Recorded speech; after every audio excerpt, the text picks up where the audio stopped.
Hey guys, the Commander Casual here. Taking you through a deck tech of my Taigam Ojutai Master Voltron deck. So with the new Commander product finally being available on MTGO, I was looking for some of the slightly less popular but still really cool new legendaries that they printed in the set, and I found the two Taigams, and I decided to use the blue-white one instead of the black blue one. And I wanted to do a Voltron deck. So he's kind of a similar card in a sense to Yidris, the Maelstrom Wanderer, in that he's got. I mean, his ability, his triggered ability, isn't based off of combat damage, but just attacking. But it plays a little bit like a Yidris deck, unless you're going for like the infinite combo Yidris deck that just storms off on like a single turn. But so yeah, his abilities are instant sorceries and dragon spells. You control can't be countered by spells or abilities, which is just a nice convenience. And then whenever you cast instant or sorcery spell from your hand, if Taigams attack that turn, the spell gains rebound, so it gets exiled, and then on your next upkeep you get to cast the spell again for free, which is pretty awesome just for general value. And then he's just a 3/4 human monk for 4. So I decided to go with the Voltron route and just focus on him attacking a lot, and then trying to kind of use instants and sorceries just for extra value with his triggered ability. So I'll go through the mana base first. It's pretty basic. It's a 2-color deck with a lot of artifacts. So I honestly didn't spend much time developing the mana base at all. I just grabbed the cards that I had already in my MTGO library, and I've played a couple games with it, and I've had 0 mana issues at all with the mana base. It's been great. But I put in a Cathedral of War because I've really liked this card in Voltron decks, just because it gives Exalted. I think Exalted's super fun. And I got this deck for my Exalted Atraxa deck, and ever since then I've just fallen in love with it for Voltron decks. So any deck I have where I'm attacking primarily with just one creature, I have a Cathedral of War in. We've also got easy staples like Command Tower and Exotic Orchard. We've got some fetchers with Evolving Wilds and Terramorphic Expanse. Terrain Generator. The deck draws a fair amount of cards, so this is kind of a nice way to ramp them from our hand onto the battlefield. And then we've got a Temple of the False God for some extra mana, Temple of Enlightenment, and there's a fair amount of enchantments in here, so we have a Sarah's Sanctum as well. The rest is all just plains and islands. Pretty boring, pretty vanilla, but it gets the job done, and is a little bit cheaper on the budget for sure. So for our actual like equipment and like Voltron-esque stuff, we've got a lot of support for it. But as far as our actual equipment goes, we've got all the swords. So Sword of Body and Mind, Feast and Famine, Fire and Ice, Light and Shadow, and War and Peace. And then we've got a couple other swords technically, so Sword of Vengeance and Sword of the Animist, which both help out as well. We've got a Loxodon Warhammer. We've got a Darksteel Plate to make Taigam indestructible. We've got a Champion's Helm. And am I missing anything else? We've got a Lightning Greaves and Swiftfoot Boots just to keep him alive. Same with a Mask of Avacyn. Mask of Avacyn is just kind of like a budgetier Champion's Helm, but it's still worth having both of them in the deck, I think. I got a couple mana rocks among the other artifacts and stuff. Solemn, because it's awesome. Oh, and speaking of the new Commander product, I grabbed a Hammer of Nazan for this deck as well, which came with the cat deck. Super awesome equipment. Goes really well with other equipment themes as well. This is kind of an equipment lord or tribal effect, because it lets you equip equipment for free.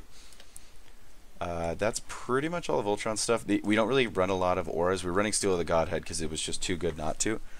So Enchanted Creatures is white, gets +1/+1 in lifelink, and if Enchanted Creature is blue, gets +1/+1 and unblockable. So it gives Taigam +2/+2 unblockable and lifelink, which was just way too good to pass up. We've also got Bastion Protector from previous Commander product, just because it's crazy good, makes Taigam indestructible and gives him a stat bonus. And then we've got a lot of equipment support. So we've got a Sigarda's Aid, Steel Shaper's Gift, Open the Armory. We've got a Strom to draw some extra cards, Stoneforge Mystic, Pure Steel Paladin. What else do we have? Oh, we had more than that. There's a Stonehear Giant, just because it's crazy good, and pretty much the Hammer of Nazan as well. They go really well with melding stuff. We do have Daxos and Meletus in here as well, just in case. Sometimes, like you're in Voltron decks, your commander gets blown out a whole lot, and they're really, really expensive to cast. So it's usually good to have like an alternate kind of value card to equip up and attack in their stead sometimes. And I mean, we've got a couple other creatures, but like Stone Ear Giant and stuff like that. But I'd way rather get some serious value out of it. And Daxos easily functions in this deck because this is very much like a Daxos deck. And then it's just as far as like the rest of the deck is mostly instants and sorceries. We've got a Mass Calcify hiding here under Taigam because it's just too good.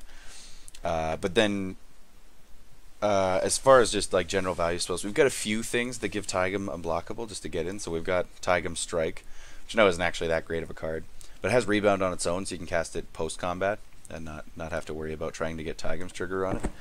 But it gives +2/+0 and unblockable, and then we've also got kind of the mini version of it, the much better version, which is Distortion Strike.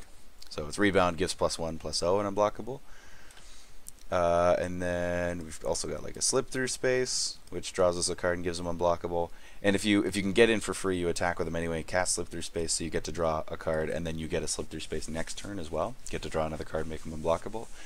If not, you can just make them unblockable and attack to value off other stuff. We got lots of little card draw spells just to try and exploit that post-combat main phase value. So Preordain, Serum Visions, Ponder, Opt, stuff like that. We've got a couple removal spells, and Swords to Plowshares, Path to Exile are absolute staples.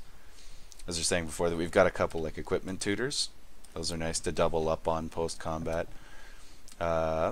Anticipate, it's kind of like card draw, but a little bit more specific. Charter Course, which is one of the new excellent card draw. The downside to it isn't really noted until you actually rebound the spell, which is just discarding a card, so it's kind of like a cheaper divination. Cyclonic Rift, because it's just way too good. Angelic Purge is kind of a budgety removal card, but I actually find it's quite helpful just because it's really broad. There's a lot of times where you can easily just sack a land and not face any ramifications from it to this card.